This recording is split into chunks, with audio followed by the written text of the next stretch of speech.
on this computer. Welcome to That's George Payton Doesn't Mess Around Good Broncos podcast. I'm Brandon Brenner here with Will Keys, and the Broncos continue their utter domination in free agency after signing Kareem Jackson back to the secondary.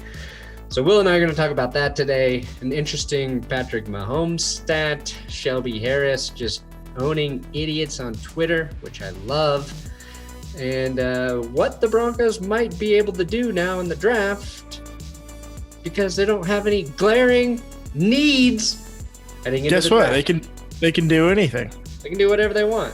I mean, it's total unadulterated freedom, which is if you listen to the nerds, and I think the nerds are right a lot of the time, they tell you try not to go into the draft with a gaping need. I was going to say gaping hole, but let's just go with gaping need. Sounds better. Gaping Broncos, depending on what you think about the quarterback position, not gaping need, maybe a need, chance to upgrade, but no like major holes to plug. Major holes. Round one. How many other 5-11 teams can say that? Or were we 6-10? I can't remember. Today's episode is brought to you by DraftKings Sportsbook, America's top-rated sportsbook app. You got to use code DNVR when you sign up at DraftKings to take advantage of their can't-miss offers. We're partnered with DNVR, their podcast network. If you don't know Colorado sports fans, just check out DNVR. They're bringing you all of that Colorado sports news, and of course, my coffee company, benchwarmerbrew.com. Go there and buy my coffee. That's the plug. I want to start with where you just left off. No gaping needs for the Broncos, because that's what's exciting about this. We were hearing that just because they didn't they didn't pick up Kareem Jackson's option initially, we started to hear that he might come back because the free agency market's just been weird. And I'll be uploading a free agency video that you and I just finished writing. And I cut this part, but safety Anthony Harris, who is considered close to as good, if not maybe a little better in some people's eyes than Justin Simmons. He signed a 1-year, $5 million deal with Philadelphia. The Broncos are bringing Kareem Jackson back for 1 year, $5 million. And that's less than what he initially wanted at $8 million.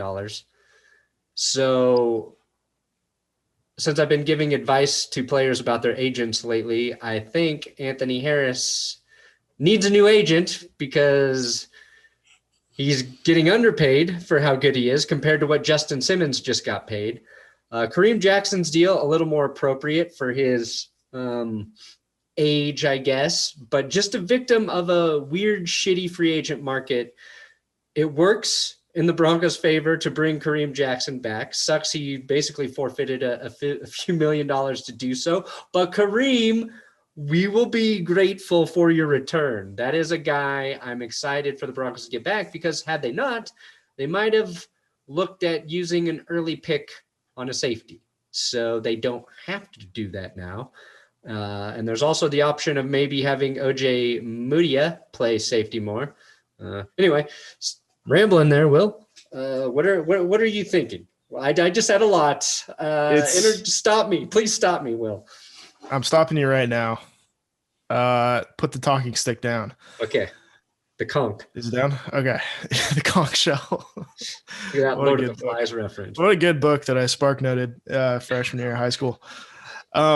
The thing about Kareem Jackson that I like is you need one player in that secondary who's just flying downhill, playing with reckless abandon. Yes. It's kind of like an enforcer.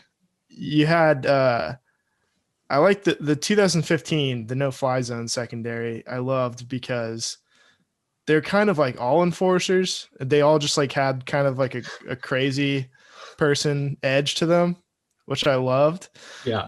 I don't think Justin Simmons necessarily has that, but you need one of them. And Kareem Jackson just uses his body like a battering ram. The I torpedo. love it. Gives the secondary a little more experience, a little more character. Although I don't think experience at this point is quite their problem. I'd say youth is the only problem there at this point. But you got OJ Mudia who could get better. But the thing I love about it too is, like I said, it just frees them up to do whatever they want. And even if they didn't get Kareem Jackson back, I wouldn't have said like you have to take a safety round 1 or 2. It would be preposterous to take a safety at pick 9. Well, yeah. If that's your plan, then you'd at You least trade down. back maybe and take Yeah. a game. But yeah, it's hard to get a game changing safety, and you kind of already assume they have that with Justin Simmons and what you're going to pay him. Right. So and yeah. Strong safety, if you're going to have, I said it before, but it's not the most valuable position on the field. Despite the Seahawks moving like 2 first-round picks to get Jamal Adams. We'll give you everything. Just name your price. Yeah, exactly. So if you want to have a hole, have it there. They don't have a hole anymore. I still think they could take a cornerback round 1. They could take a corner. I think it would be a smart move even. Corner. They could take a quarterback too. Both are in play. Any of the backs, quarterback, cornerback, running back. If you're going to take a running back, please trade down. But all in play for the first pick. Fullback, could take a fullback. I don't know any of the fullbacks in this draft class, but why rule it out? I think keep your option up. Linebacker. That's a guy they could target at 9. Who's the linebacker? Micah Parsons is the guy you're thinking of. Linebacker out of Penn State. Really fast, really talented, good run stopper, needs to improve in pass coverage from what I've heard. Also weird character guy, so probably got to check that out before spending a first-round pick on him. So probably just go second round if you want linebacker then. Yeah, maybe. You also have Justin Strnad coming back.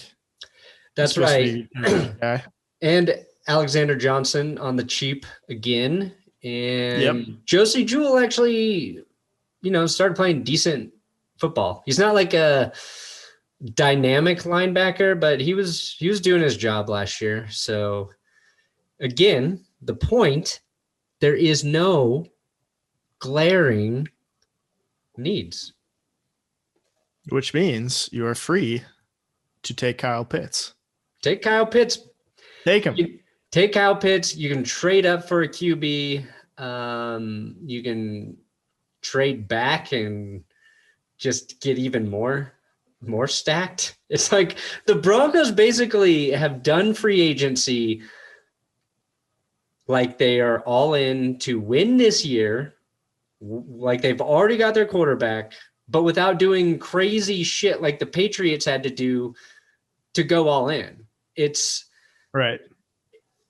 And it's like, it's hard for me to curb my enthusiasm because George Payton basically is doing free agency the way I would have done it.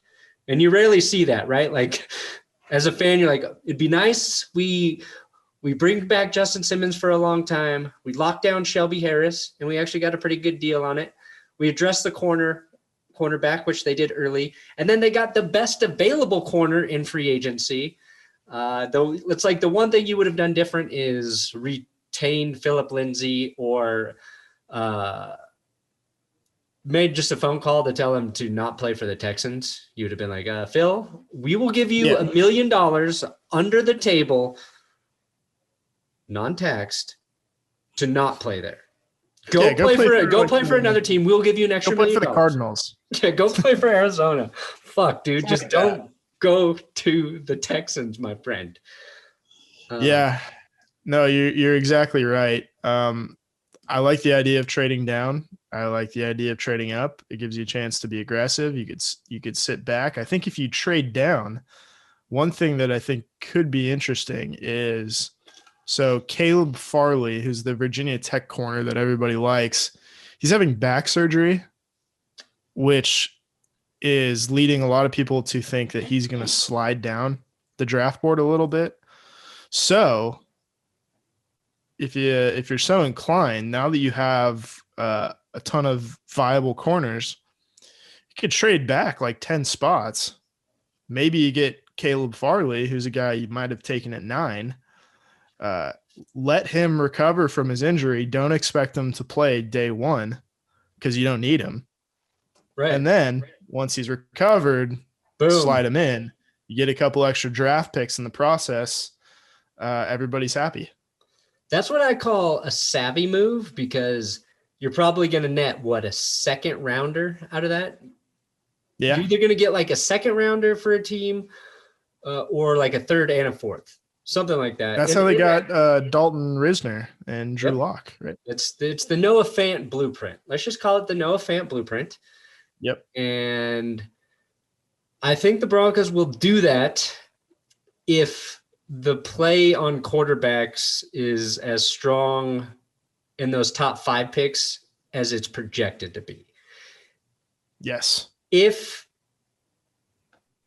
a couple of those teams that we think might grab quarterbacks or trade or move out so somebody else can jump in and grab, if they don't do that, and then the Broncos got to move up a couple spots to get a QB, then that's when they do it. But if like the Dolphins trade out or the Falcons trade out, it's probably not going to be worth it.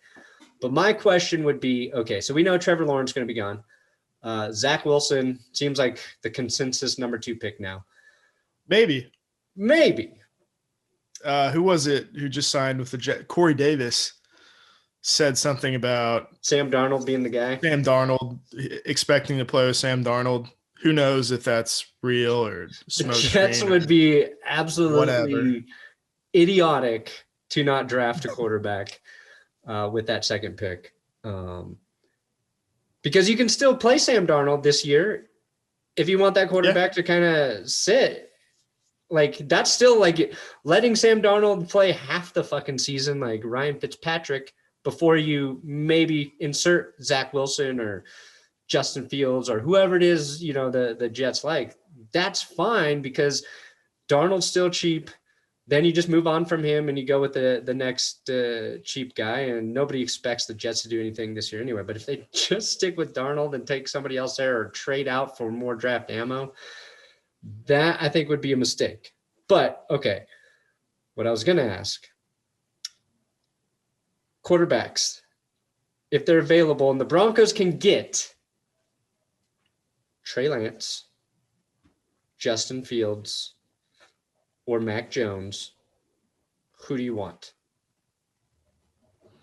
I think Mac Jones is endearing because he's the quarterback whose body type most resembles my own. Yep. So hard not to like that and still see a thriving athlete. Gives me hope for myself, and I'm sure a lot of other people. But you have the question kind of lingering after Tua's rookie season, which I don't know is fair or not because he was coming off injury, but how easy is it to play quarterback at Alabama when you're surrounded by all-pro offensive linemen, all-pro wide receivers, and the best running backs in college football? So that leaves you with some questions about Mac Jones. I mean, you should ideally just judge every player individually, but it's hard not to think like that. And then Trey Lance is a huge question mark too, because he's played one full season and then played a single game last year. Like, they basically set up a game as a showcase for Trey Lance. North Dakota State didn't play another game this year because of COVID. And then Justin Fields, he's got a rocket arm, pretty accurate, played great against Clemson, but kind of played down to competition too, and didn't look quite as good this year as he did a year ago. He's also got questions. Like, you could say the same thing about Ohio State quarterbacks that you would about Alabama quarterbacks. Gotcha. They're throwing to guys who are totally wide open and against Big Ten defenses, not SEC defenses. So I think the only player that really doesn't have a significant question mark is Trevor Lawrence. and the rest of the guys you can really poke holes in. So these aren't slam dunks like everybody thinks. I think if Trey Lance fell to 9, I think the benefit in taking him is you can kind of do what you would hope for in the best case scenario, I think, is a Drew Brees, Phillip Rivers kind of dynamic where you hope that adding a quarterback who's threatening to take the starter's job will raise the play of the incumbent starter, like Drew Brees, Drew Lock, and then whoever you want to keep, you keep, and the guy you don't want, you sell. Basically what I just said with Sam Darnold, right? Same thing. Yeah, pretty much. Because if you don't remember, like, I don't think a lot of people realize this, but back in 2005, Drew Brees was coming off of 2 great years after they drafted Rivers. Rivers had barely taken a snap his first 2 years in San Diego. If Brees hadn't hurt his shoulder, they were ready to trade Phillip Rivers and roll with Brees long term, which in hindsight, they probably should have done. Yeah. No, who knows? Like, Phillip Rivers could have ended up in New Orleans. That'd have been interesting stuff. This is it's off topic, but the same offseason, New Orleans tried to get Brees, or they did get Brees. They also tried to trade for Brett Favre. The Saints did? Yeah. Wow. Yeah. Because they're like, we need to, like, we're on the verge of losing this team. We need a star. We're going to go after Brett Favre. End up with Drew Brees. Turns out to be much, much better. All-time great move. Phillip Rivers would have been a better fit in New Orleans too than Drew Brees culturally. Terrific fit. Because he's from the South, right? He's from Alabama or some shit. Yeah, one of Arkansas those. or Alabama or maybe South Carolina. It's a NC State. We'll look it up. Well, I know he's going to, isn't he returning to Alabama to head coach? Phillip Rivers, born Decatur, Alabama. Nice. Suck it, Will. Got it. I got it. I wonder how many siblings he had. Let's see here. It still has. Phillip Rivers. I think a shit ton. I feel like Siblings. One of his brothers like just played at NC State.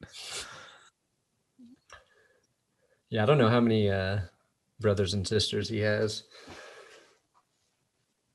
Oh, well. Oh, well. Let me tell you what I do know, Will. What's that? Tournament is in full swing, and the action hasn't disappointed.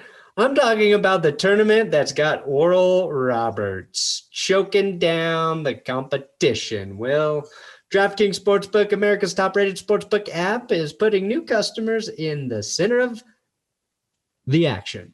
Bet $1 on any tournament game, and if your team wins, you win $100. It is that simple. Turning $1 into $100 is 100-1 odds. Pick any college b-ball team that's still in the hunt for your shot at winning $100, and all it takes is a $1 bet, and that team winning their next game. Florida, not in the tournament anymore, so don't bet on them. Right, Will? Isn't that who Oral Roberts just beat, Florida?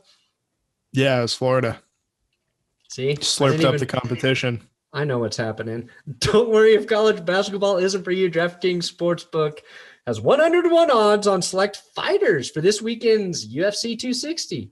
DraftKings, safe, secure, reliable, so you can deposit and withdraw your money at your convenience. Download the DraftKings Sportsbook app now and use code DNVR when you sign up to turn $1 into $100. If the college basketball team of your choosing pulls off the win, that's code DNVR to turn $1 into $100 for a limited time. Only DraftKings Sportsbook. Got to be 21 or older. Colorado only. New customers only. Restrictions apply. See DraftKings.com/sportsbook for details. Gambling problem? Call 1-800-522-4700. Okay. George Payton. We mentioned doing well in free agency. Well, at least it seems like that. I think he is also benefiting from a weird free agency period. So I think like in a normal year, Kareem Jackson would not be coming back. And I say that knowing like Shelby Harris, they took that gamble last year and the market was not there for him. So, maybe it works out different, but I don't want to give George Payton too much credit for kind of like a year that is an anomaly. I'll And give him credit. I said I don't want to give him too much. I'm I'm giving going to him give him a credit. ton of credit. I No, just go think he's a ahead. little lucky that they're getting Kareem Jackson back for half of what he wanted, basically, or what he was going to make. That's fair. That's fair. I mean, I think he's just taking advantage of the market because you can do it the right way, I think, this year. What I consider the right way and what I consider the wrong way, which is you could do things the Patriots way and spend all your money on day 1 and 2 and overpay for a ton of those guys. Yeah. Or you be patient and realize that the market's not going to be there for most of these guys. So you get patient. You wait until day 2, 3, a week. Kyle Fuller's released, so you get to sign him, and then you let Kareem Jackson explore free agency. Turns out that the money's not really there, so he comes back 1 year, $5 million. The best way to do this is realize that guys don't want to sign long-term deals in a poor market if they're not like the top tier free agents. They're probably not going to have that kind of interest out there. So wait until they're willing to take 1 year deals and load up on those guys for cheap. Yeah. They still have like $20 million I know. in cap space after you factor in like $10 million for the draft. Yeah. And the good news is like they don't need to spend that. So No, they could still make, a move, but if they don't spend that, you have to remember that when you don't use that cap, it rolls over into the next year, right? So you get that extra cap allocation. So that puts them like if they don't sign another guy, they're going to be in a better position next season. And that is key because something you mentioned is so Kareem Jackson is just 1 year. Kyle Fuller is just 1 year. And then you're going to have guys like Alexander Johnson and Tim Patrick that if you want any of those guys to stay, you're going to have to pay them. Yeah. So they may need some, and Von Miller his contract will be over. So any of the guys that we're excited about coming back right now, it's going to take more money probably next year to bring some of them back. So if you save some of that, you might actually be able to, if Kyle Fuller plays really well with the Broncos, that's great, but it also means his market goes up again for free agency. So you might have to pay more to get him back. That said, let me just start reading through available free agents, Will. Please and do. You stop me as soon as you hear a guy you think the Broncos should definitely 100%. spend a little cash on. All of their cash. Yeah, all of their cash. These are basically ranked best available by, what is this website? NFLTR. All right, here you go. Ready? Just stop me. Okay. Jadeveon Clowney. No. Antonio Brown. Eh. Corner Steven Nelson, who Pittsburgh, I think, released today. He asked for a trade. They ended up releasing him. I just don't think you need another free agent corner at this point. Well, then that should make the next two answers easy. Cornerback, Casey Hayward. Cornerback, Brian Poole. Wide receiver, T.Y. Hilton. Offensive tackle, Eric Fisher. That's interesting. Offensive tackle. Here. 4 tackles. Which guy would you add to the roster? Eric Fisher, Mitchell Schwartz, Alejandro Villanueva, or Russell Okung?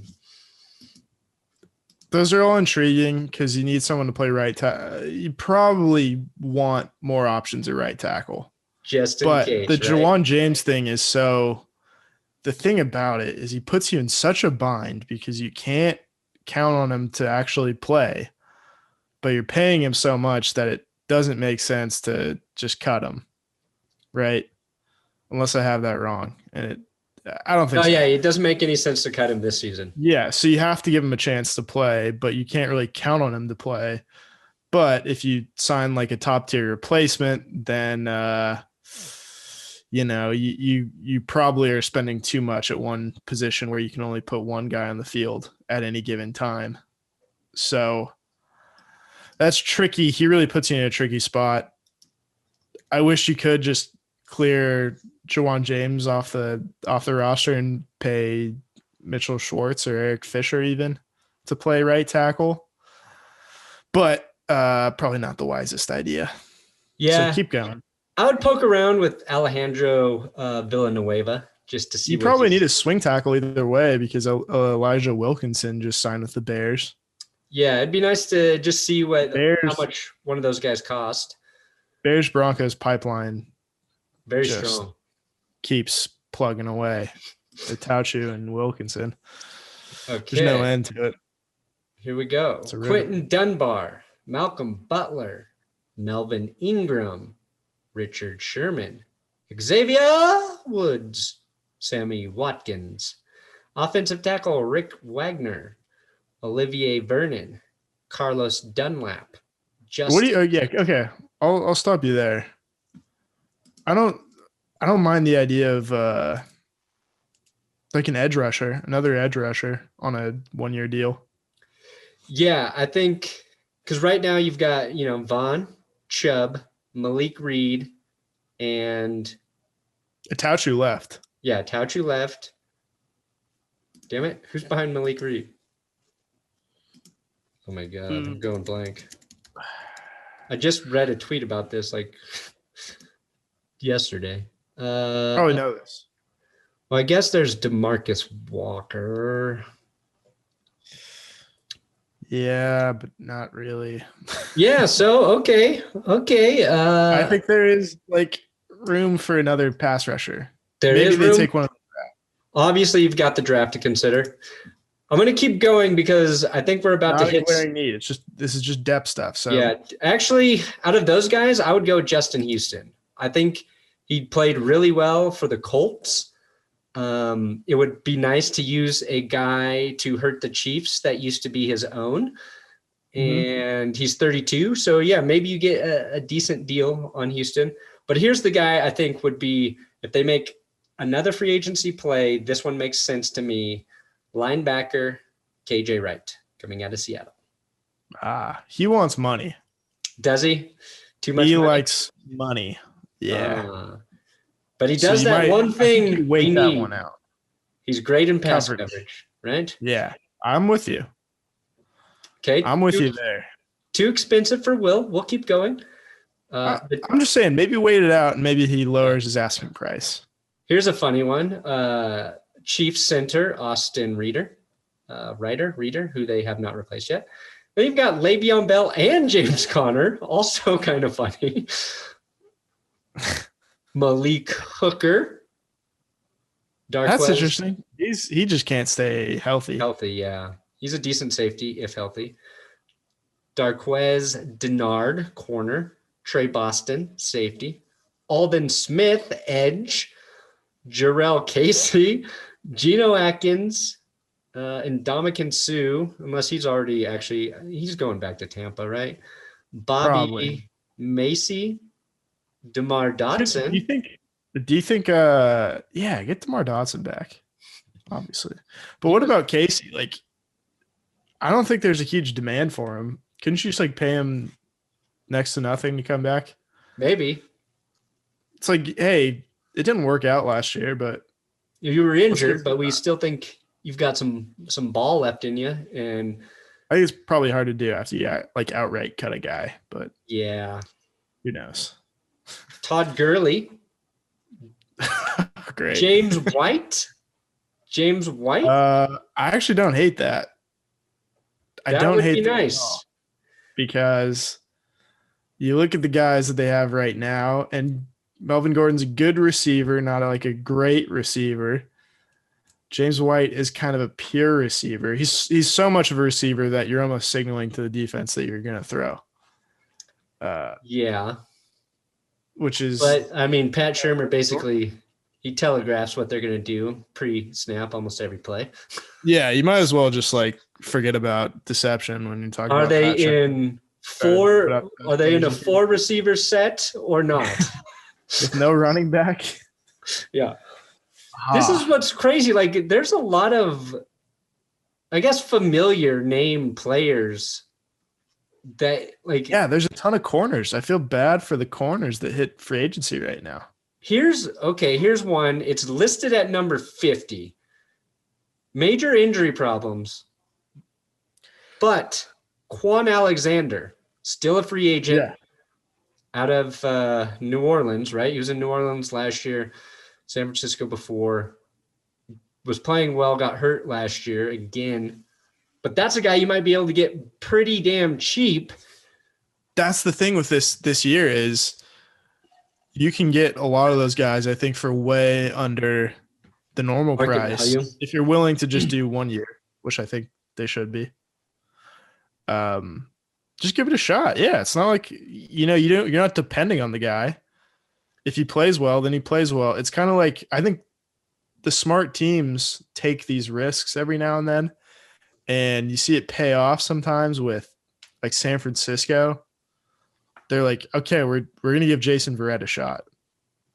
This like on the 25% chance, Right. this is the year he stays healthy and can repeat his production from like 2015 or whatever. And it turned out it was, and he played really, really well. They did the same thing with Jordan Reed, and he actually produced more than anyone expected at tight end. I'm not sure he even remembers, but those are good signings because you don't need to count on those guys, but they're pretty low risk, high reward. So I think like those injury flyers, I think you should take one of those a year. Yeah, I agree. And speaking of guys, how about Lawrence Guy to put on the defensive line in rotation?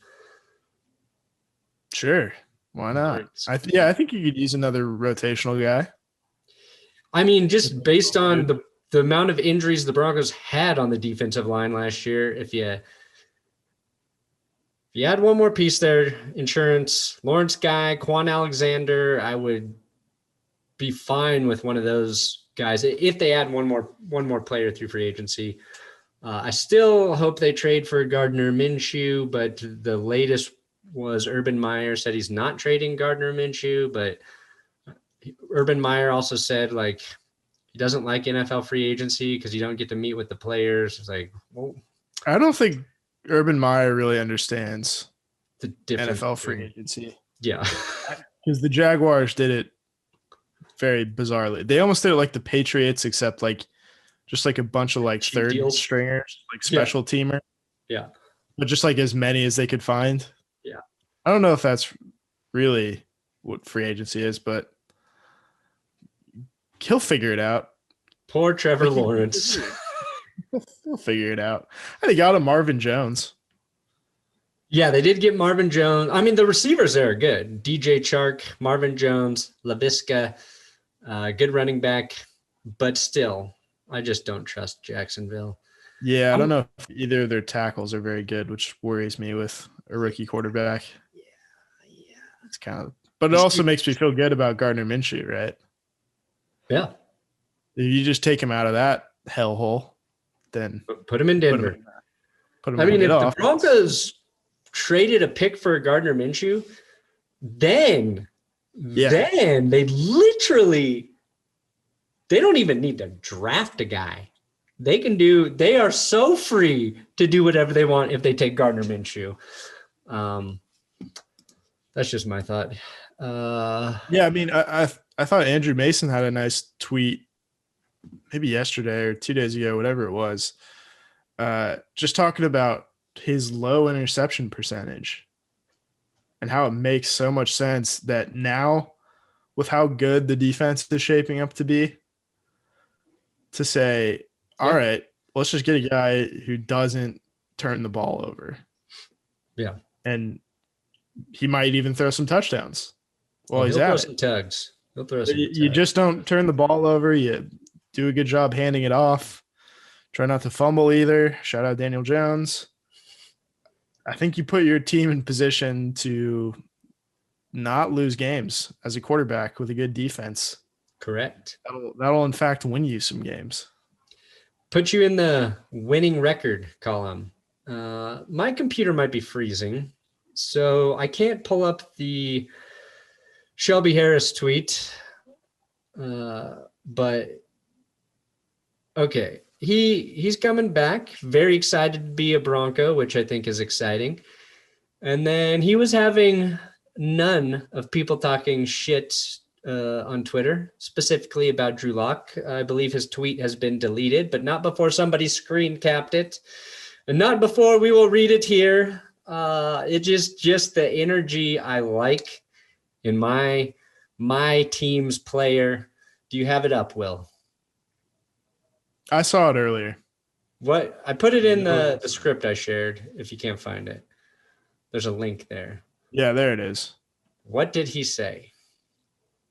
So the original tweet, he was replying. Oh shit! Doesn't say the original tweet. Someone just said like something about Trey Lance going to Denver. Quote tweeting, I think. Someone tagged Trey Lance. Oh. And Shelby Harris replied, "No, you fucking bum. Drew Lock is my QB. If you're not with it, jump off our ship." Yeah. He also said something. He made a your mom joke too in one of the. Yeah, I think it was just like Lock sucks. And then he replied something like, "Your mom sucks." It was like not as much as your mom or something. Yeah. Something really immature, but also like hilarious to see a football player doing it. Yeah.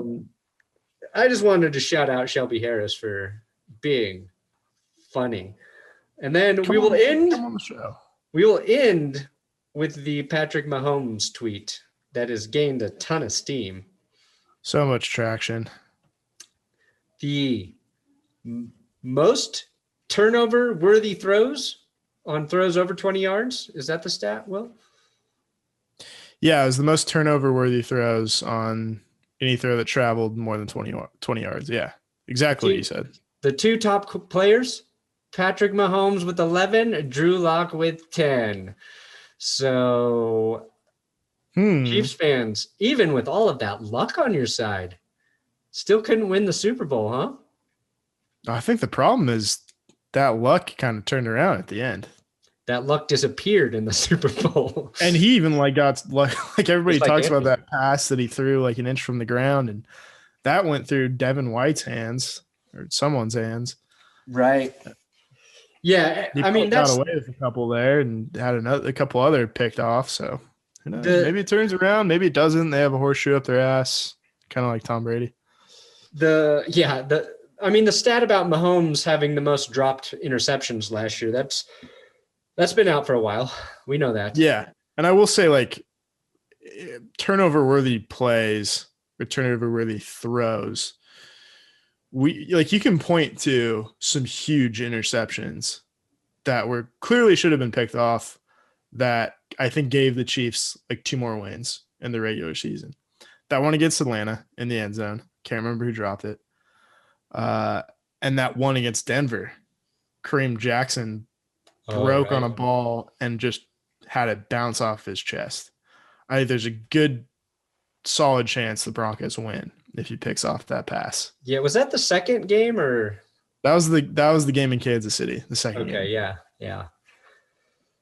So turnover-worthy plays, that's kind of one of those PFF stats where it's really subjective. It's not like touchdowns. Like, is it worth 6 points or is it not?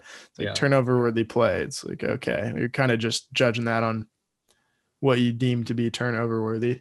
They need to do that stat for the postseason. I guarantee you Tom Brady had the most turnover-worthy plays dropped in this last postseason. Yeah, probably. I can remember at least 5 interceptions dropped by Brady in the postseason. So that's a lot. Yeah, and 3 that were. Yeah, that were picked. Probably should have been 4. Yep. Anyway, thanks for hopping on the podcast. Subscribe on iTunes or wherever you actually listen to podcasts. If you don't want to listen to this on YouTube, if you're listening to it on a podcast and you want to watch it on YouTube, That's Good Broncos is the channel. That's where you do it. Follow Will at Guillermo Yaves on Twitter. And Benchwarmer Brew.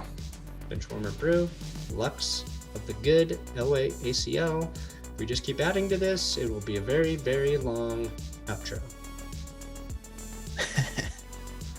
Okay, cool. Nice. Uh-oh. Damn it. What?